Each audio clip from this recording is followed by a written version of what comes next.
అని చెప్పేసి ఆ దేవుడు కలలో కనిపించి చెప్పాడని రేపు పొద్దున్న చంపేస్తే ఏం చేస్తారు?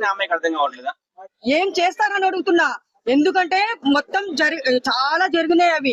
నేను ఇప్పుడు నాకు చెప్పకుండానే చంపేస్తే ఏం చేస్తుంది అమ్మాయి? అంతే కదా. శ్మశానంలో తీసుకోపోయి నాకు ఆ దేవుడు కనిపించాడు, ఈ అమ్మాయి చంపేస్తే నాకు శక్తులు వస్తాయని చంపేస్తే ఏం చేస్తారు? అంటే అమ్మాయి కూడా బీటెక్ చేసింది, అంతా తెలుసు, చిన్నపిల్లేం కాదు. మరి ఇవన్నీ చెప్తారు కదా, చదువుకున్న వాళ్ళ కంటే సాకలోళ్ళు మేలని. ఆ అమ్మాయికి సిగ్గు లేదు, చదువుకుంది, అమ్మాయికి మైండ్ లేదు. ఎందుకంటే ఏం చేసి వచ్చాడో వాడు తెలియదు. వాడు ఇంకా మాయలో పడిపోయింది.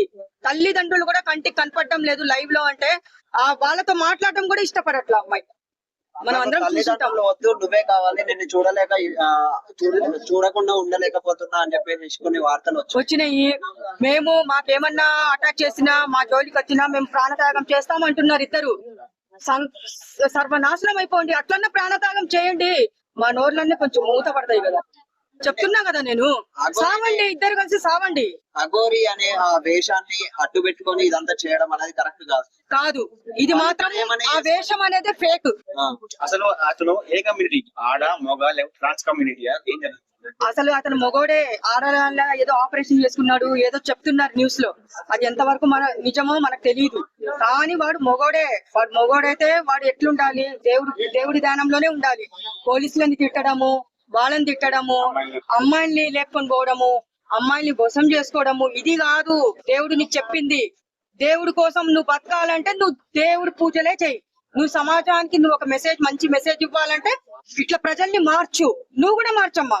వర్షిని, నువ్వు చెప్తున్నావు కదా, నువ్వు చేసేదంతా దరిద్రమైన పని. ఇలాంటి ఇంకా నువ్వు అమ్మాయిల్ని చెడగొడుతున్నావు గానీ నువ్వు మార్చట్లేదు. అది చెప్తున్నా నేను. సంఘాలు గానీ చర్యలు ఏమైనా తీసుకోవాలి. తీసుకుంటారు కాదు, తీసుకోవాలి. ఎందుకంటే ఫస్ట్ ఇది చాలా వరకు పోతది నాకు తెలిసి. కానీ అమ్మాయి రోడ్డు మీద పడక ముందే ఒక అమ్మాయిని కాపాడే బాధ్యత అందరిది ఉంది. పోలీసులది గాని, పోలీస్ డిపార్ట్మెంట్ గాని, రాజకీయ నాయకులు అందరిది ఉంది. ఇష్ట ప్రకారం వెళ్తే ఏదైనా భక్తి చూపించాలి. ఇలాంటి చండాలం చేయకూడదు. మీరు చూసారా పూజలు చేసింది? లేదు కదా. కార్లోనే ఉంటున్నారు వాళ్ళు, కార్లోనే లైవ్ ఇస్తున్నారు. ఆ కుక్క పిల్లని ఒక సంకలో వేసుకుంటారు, కార్లో లైవ్ ఇస్తారు. ఎక్కడైనా బయట నిలబడి ఎక్కడైనా పెళ్లిది ఒకటే రివీల్ చేశారు, అదొక్కటే చూసాం మనము. అది కూడా జనాలు చూడడానికి నమ్మకము. 2 సార్లు చేసుకున్నారు. మేడం, మీ ముందరికి వచ్చి వాళ్ళు నిలబడితే ఏం చేస్తారు? ఎవరిని? అఘోరి వాళ్ళిద్దరు వచ్చి ముందు నిలబడితే మీరు ఏమంటారు?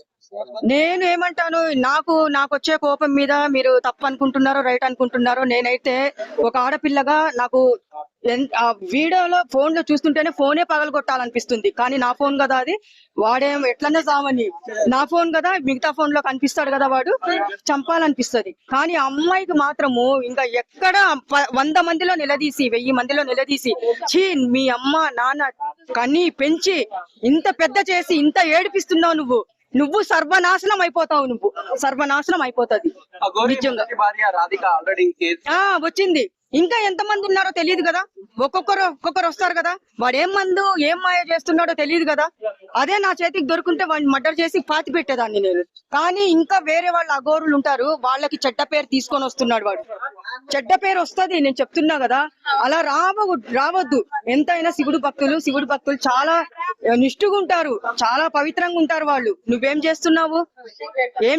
నువ్వు అవన్నీ కొనుక్కొని వచ్చి ముఖానికి అది సున్నం రాసుకొని ఎద్దవా వాడు అన్ని ఏదో పాన్స్ పౌడరో తొక్కల పౌడరో రాసుకొని నువ్వు అమ్మాయిని ట్రాప్ చేస్తావా?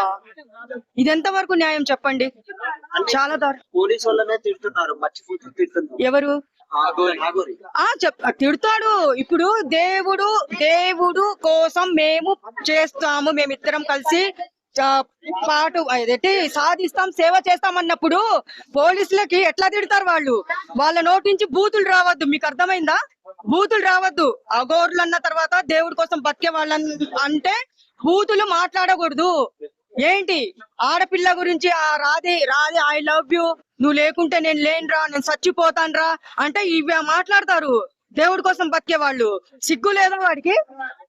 వాడు ఏదన్నా ఉంటే ఎక్కడన్నా సావమని చెప్పండి. హిమాలయాలకు వెళ్ళి 40 రోజులు కాదు 1000 రోజులు తపస్సు చేసుకొని నువ్వు దేవుడి సాధించి నువ్వు రా. అప్పుడు ఒప్పుకుంటాం నువ్వు దేవుడు అని.